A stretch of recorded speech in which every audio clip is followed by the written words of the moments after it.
Magandang araw mga kaibigan. Bigyan natin ng reaction opinion itong post, Tambayan ng Masa. Title, Senate Rift grows over flood control report as Lacson Cayetano clash. Nagbangayan. Senator Cayetano and Senator Lacson. A disagreement has surfaced in the Senate over the partial report on the flood control investigation, with leaders divided on how it should be handled. Senate President Pro Tempore Panfilo Lacson is pushing to present its findings, while Senate Minority Leader Alan Peter Cayetano argues the report is incomplete and should not yet be the focus. Cayetano said the report does not show the full picture and questioned why attention is being given to it while the investigation is still ongoing. He also raised concerns about how the issue is being framed and why only selected individuals were invited to testify. He noted that several senators disagree with parts of the report, explaining the hesitation to cite. Lacson said he respects differing views and emphasized that members can decide based on their own judgment. So far, only 6 senators have signed the report, short of the 9 required for plenary discussion. Despite this, Lacson plans to present key findings through a privileged speech to inform the public and counter claims of selective investigation with possible coordination with the DOJ and Ombudsman.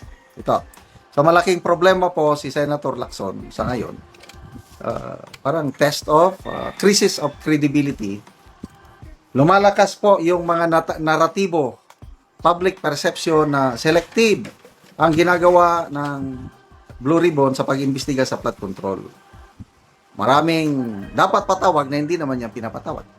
Kaya maraming criticism laban sa kanyang leadership.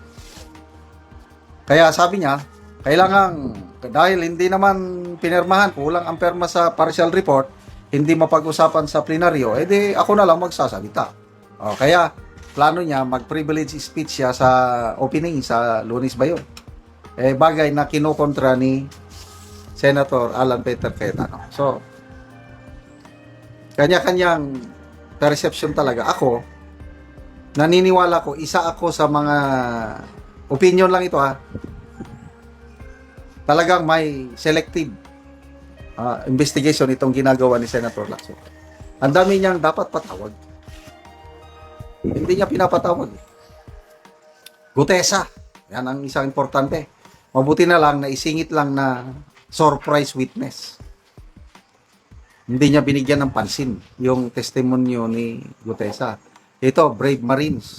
Napakalaki yung pasabog nila. Kailang, wala lang. Tsaka kulang daw ng credibility. Mathematically impossible daw. Yung Yusek Adrian Bersamin. Ang laking lead sana ito. Dating DBM Secretary Amina Pandaman. Ito mga dapat patawag ba? Yung 2 tauhan ni Saldico, yung Mark Texay ba yun, at saka John Paul Estrada. Ang dami niyang dapat patawag sana. Kasi ako, mayroon akong experience sa investigation. These are important leads. Kailan? Nakakapagtaka dahil ayaw niya. Kaya nagkaroon na ng perception na may tinatabunan. So bagay na gusto niya nang magsalita para the public has the right to know ano ang tunay na nangyari. Sige, salita lang. On Monday, kailang ako, isa ako sa mga may opinion na talagang hindi patas ang pag-handle niya ng investigasyon. I'm sorry, opinion ko lang yun. Kaya yung hindi mo masisi yung ibang senador, member ng Blue Ribbon na ayaw nilang pumirma. Kasi kung ako, hindi ko rin pipirmahan yung mga ganyang investigasyon na imbes na matumbok na ang mastermind, na pabayaan lang. Ako, nasasayangan ako kay Senator Lacson Ang ganda ng simula niya. Ito, yung simula ng 20th Congress, di ba? 2 beses siyang privilege speech. Nang dahil doon, nataranta ang gobyernong ito. Kung bakit nagsabi ang Pangulo na mahiya naman kayo nung sona niya last year. According to Professor Winnie Munsot, na alarma ang Pangulo nang dahil sa mga expose ni Senator Lacson sa kanyang privilege speech. So, ang ganda ba ng simula? Kailang nung naging chairman na siya, nung nagsimulang nagsalita si Gutesa, nagbago na. Hanggang ngayon, nakakapanghinayang. Yung magandang nasimulan ni Senator Lacson ngayon, to me nasisira na eh. I don't know paano niya ma-restore yung tiwala ng publiko sa kanya. Dahil pagbasa mo sa mga comments tungkol sa bagay nito, ang daming tinatawanan nila si Lacson kung ano nang tinatawag sa kanya. So, good luck. Anong mangyari sa Lunes? Palagay ko, walang makakapigil kay Lacson dahil partner niya yung Senate President. Kaya di, pabayaan natin siya. At sana sana makabawi pa si Senator Lacson dahil ulitin ko, ang ganda yung nasimulan niyang imahe as anti-corruption czar. Bakit ngayon bigla siyang nagbago? Sana maliwanagan siya.